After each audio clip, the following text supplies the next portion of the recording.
திவ்ய வாசகனாகிய யோவானுக்கு வெளிப்படுத்தின விசேஷம். 3ஆம் அதிகாரம்.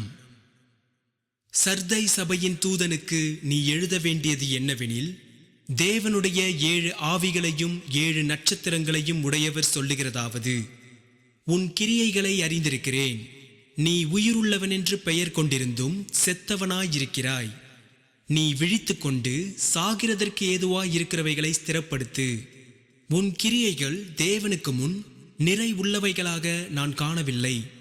ஆகையால் நீ கேட்டு பெற்றுக்கொண்ட வகையை நினைவு கூர்ந்து அதை கைக்கொண்டு மனந்திரும்பு. நீ விழித்திராவிட்டால் திருடனைப் போல் உன்மேல் வருவேன். நான் உன்மேல் வரும் வேலையை அறியாதிருப்பாய். ஆனாலும் தங்கள் வஸ்திரங்களை அசுசிப்படுத்தாத சில பேர் சர்தையிலும் உனக்குண்டு. அவர்கள் பாத்திரவான்களானபடியால் வெண் வஸ்திரம் தரித்து என்னோடே கூட நடப்பார்கள். ஜெயங்கொள்ளுகிறவன் எவனோ அவனுக்கு வெண் வஸ்திரம் தரிப்பிக்கப்படும். ஜீவ புஸ்தகத்திலிருந்து அவனுடைய நாமத்தை நான் கிறுக்கி போடாமல் என் பிதா முன்பாகவும் அவருடைய தூதர் முன்பாகவும் அவன் நாமத்தை அறிக்கையிடுவேன். ஆவியானவர் சபைகளுக்கு சொல்லுகிறதை காதுள்ளவன் கேட்க கடவன் என்று எழுது.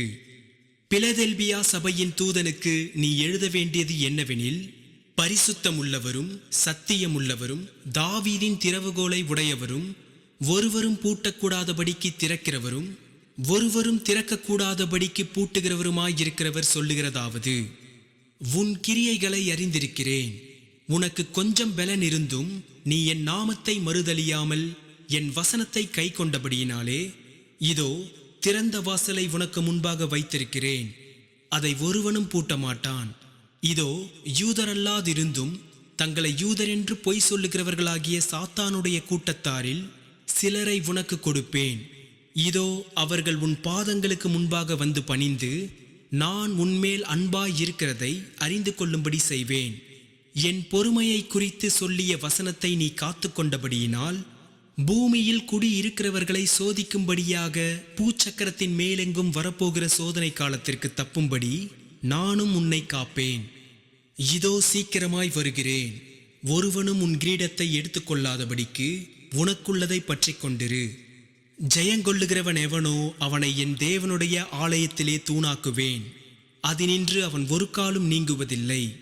என் தேவனுடைய நாமத்தையும் என் தேவனால் பரலோகத்திலிருந்து இறங்கி வருகிற புதிய எருசலேமாகிய என் தேவனுடைய நகரத்தின் நாமத்தையும் என் புதிய நாமத்தையும் அவன் மேல் எழுதுவேன். ஆவியானவர் சபைகளுக்கு சொல்லுகிறதை காதுள்ளவன் கேட்க கடவன் என்றெழுது. லவோதிக்கேயா சபையின் தூதனுக்கு நீ எழுத வேண்டியது என்னவெனில், உண்மையும் சத்தியமும் உள்ள சாட்சியும் தேவனுடைய சிருஷ்டிக்கு ஆதியுமாயிருக்கிற ஆமேன் என்பவர் சொல்லுகிறதாவது: உன் கிரியைகளை அறிந்திருக்கிறேன். நீ குளிருமல்ல அனலுமல்ல. நீ குளிராயாவது அனலாயாவது இருந்தால் நலமாயிருக்கும்.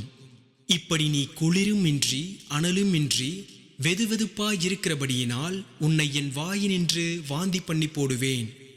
நீ நிர்பாக்கியமுள்ளவனும் பரிதபிக்கப்படத்தக்கவனும் தரித்திரனும் குருடனும் நிர்வாணியுமாயிருக்கிறதை அறியாமல், நான் ஐஸ்வர்யவான் என்றும் திரவிய சம்பன்னன் என்றும் எனக்கு ஒரு குறைவும் இல்லை என்றும் சொல்லுகிறபடியால், நான் நீ ஐஸ்வர்யவானாகும்படிக்கு நெருப்பிலே புடமிடப்பட்ட பொன்னையும் உன் நிர்வாணமாகிய அவலட்சணம் தோன்றாதபடிக்கு நீ உடுத்திக் கொள்வதற்கு வெண் வஸ்திரங்களையும் என்னிடத்திலே வாங்கிக் கொள்ளவும், நீ பார்வையடையும்படிக்கு உன் கண்களுக்கு கலிக்கம் போடவும் வேண்டுமென்று உனக்கு ஆலோசனை சொல்லுகிறேன். நான் நேசிக்கிறவர்கள் எவர்களோ அவர்களை கடிந்து கொண்டு சிட்சிக்கிறேன்.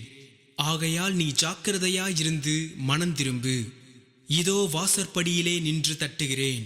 ஒருவன் என் சத்தத்தை கேட்டு கதவை திறந்தால் அவனிடத்தில் நான் பிரவேசித்து அவனோடே போஜனம் பண்ணுவேன். அவனும் என்னோடே போஜனம் பண்ணுவான்.